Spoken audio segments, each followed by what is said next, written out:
removing the big old yellow basin.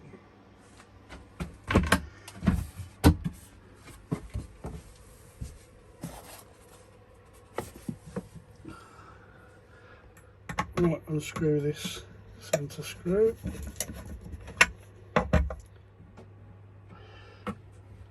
2 minutes later, it's out.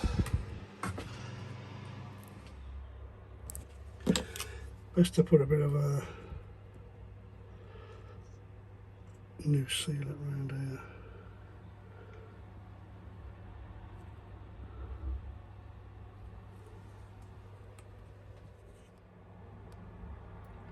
Put the seal back on.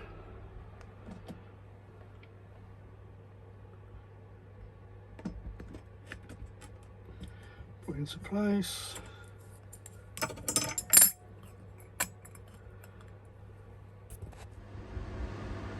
Bought this little ceramic heater as well.